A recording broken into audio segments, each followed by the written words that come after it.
और खबरों में आगे बढ़ते हैं। लखनऊ में एक शादी समारोह में हंगामा खड़ा हो गया। रिसेप्शन पार्टी चल रही थी, लेकिन हंगामे के बाद नौबत मारपीट तक आ गई।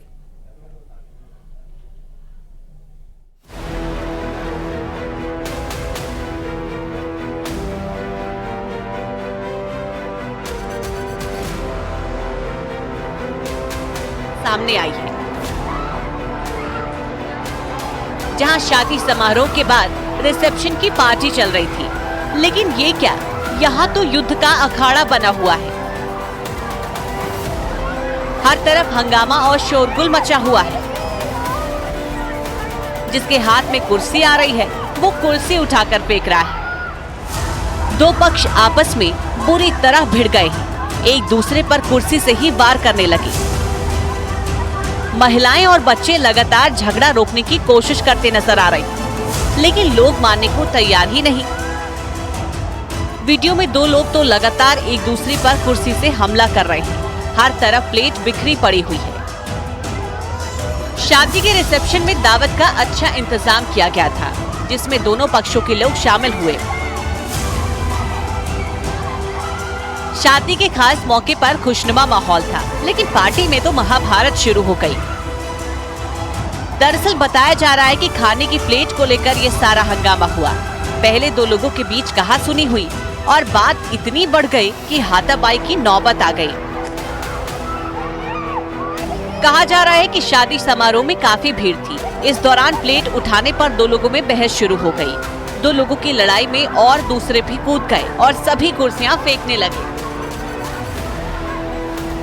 अमीनाबाद के बुद्धलाल धर्मशाला का ये मामला है और यहीं पर शादी का रिसेप्शन हो रहा था। मारपीट और हंगामेदार ये वीडियो सोशल मीडिया पर भी खूब वायरल हो रहा है।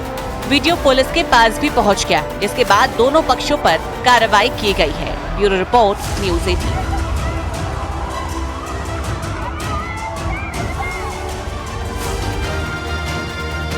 धर्मनगरी प्रयागराज में इन दिनों माघ मेला चल रहा है। देश के कोने कोने से साधु संत और श्रद्धालु वहां पहुंच रहे हैं। इनमें से एक साधु हैं जो कि आकर्षण का केंद्र बने हुए हैं। लोग उन्हें कांटे वाले बाबा के नाम से बुला रहे हैं। रिपोर्ट देखिए।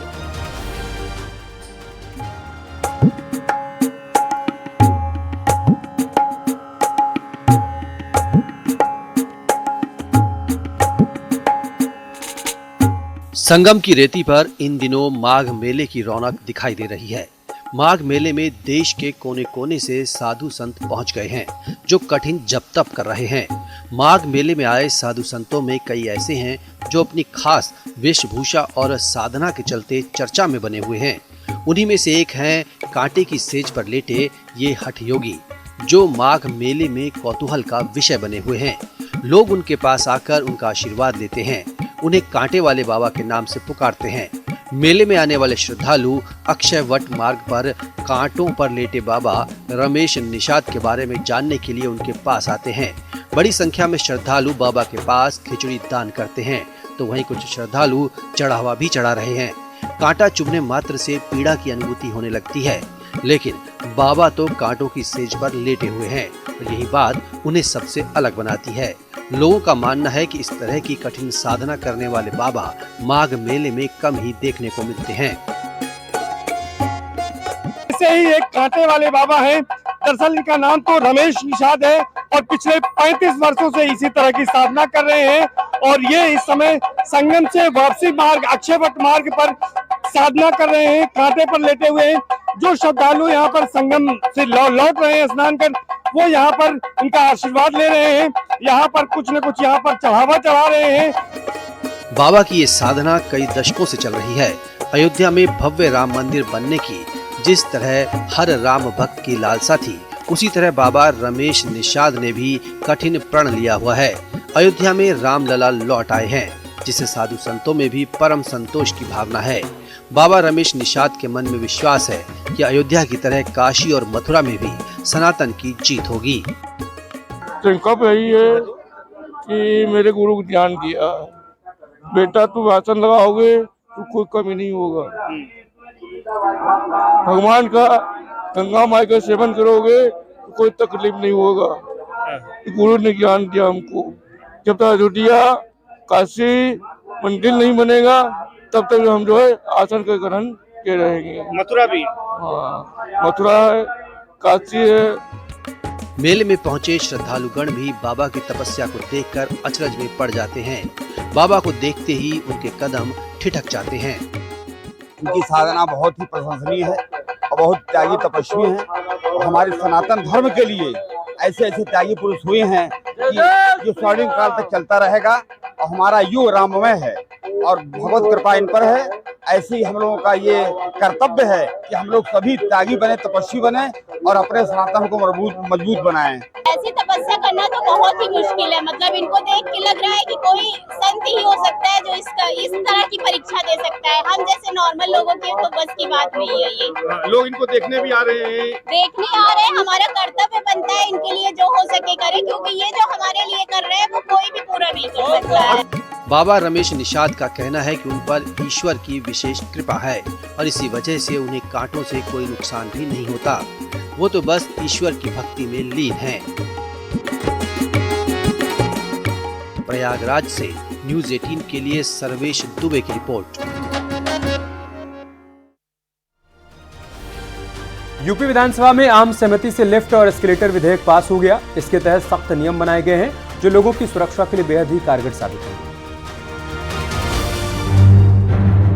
सच बताऊं तो हमने अपने विभाग से पूछा कि वर्तमान में कितनी लिफ्ट अपने राज्य में चल रही होगी। कोई आंकड़ा नहीं।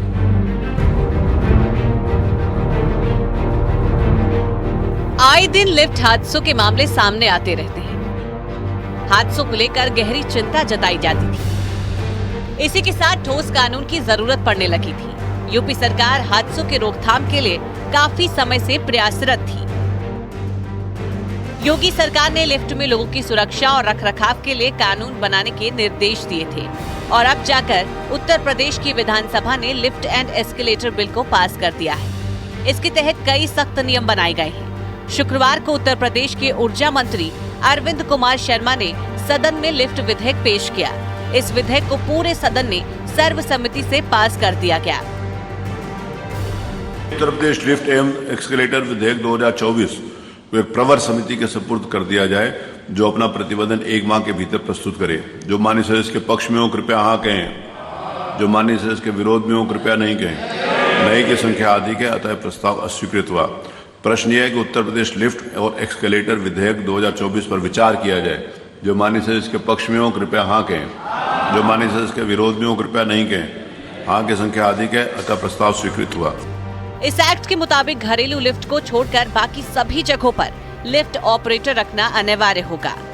अब से उत्तर प्रदेश में किसी भी बहुमंजिला बिल्डिंग में लिफ्ट या एस्केलेटर लगाने के लिए इजाजत लेनी होगी और विद्युत सुरक्षा निर्देशालय में रजिस्ट्रेशन करवाना होगा। नए नियमों के मुताबिक थर्ड पार्टी इंश्योरेंस करवाना, ऑटो रेस्क्यू डिवाइस लगाना जरूरी होगा।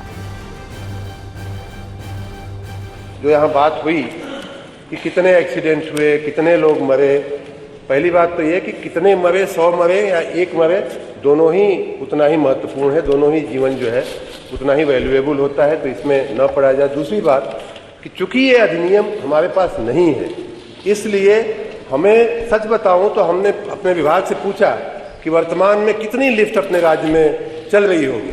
कोई आंकड़ा नहीं है। कितने एक्सीडेंट हुए शायद उसका भी कोई स्पेसिफिक हमारे पास आंकड़ा नहीं होगा। पुलिस स्टेशन हमें जा करके इकट्ठा करना पड़ेगा। तो इसीलिए आवश्यक है माननीय अध्यक्ष जी अधिनियम कि कम से कम जहां लिफ्ट लगती है वहां उस व्यक्ति को एक निश्चित अधिकारी को बता देना आवश्यक माना जाएगा। रजिस्ट्रेशन उसका आवश्यक माना जाएगा। नोएडा, गाजियाबाद जैसे बड़े शहरों की बहुमंजिला इमारतों में आए दिन लिफ्ट में हो रहे हादसों को लेकर हर तरफ से चिंता जताई जा रही थी। नियम के मुताबिक अब जो लिफ्ट लगेगी उसमें ऑटो रेस्क्यू डिवाइस लगा होगा। अगर बिजली या तकनीकी खराबी होने की वजह से लिफ्ट रुक जाती है तो नजदीकी फ्लोर पर अपने आप आकर दरवाजा खुल जाएगा।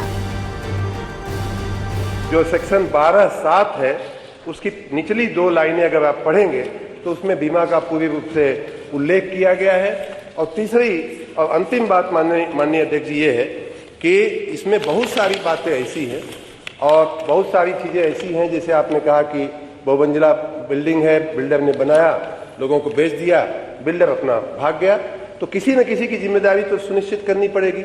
ये आवश्यकता इसलिए अधिनियम की है कि हम वो जिम्मेदारी सुनिश्चित करने के लिए, आपने शायद पढ़ा नहीं लेकिन हमने ऑलरेडी ये कहा हुआ है कि जो और बारीकियां हैं, जो और डिटेलिंग जिसको कहते हैं, वो हमारे नियमों में आएगी। उत्तर प्रदेश में लिफ्ट एक्ट लागू होने के बाद सबसे बड़ा फायदा गौतम बुद्ध नगर और गाजियाबाद जिले के लोगों को मिलेगा। गाजियाबाद के साथ नोएडा और ग्रेटर नोएडा की सैकड़ों हाउसिंग सोसाइटी में हजारों की संख्या में लिफ्ट लगी हुई है, जिसके रखरखाव को लेकर कोई नियम नहीं है।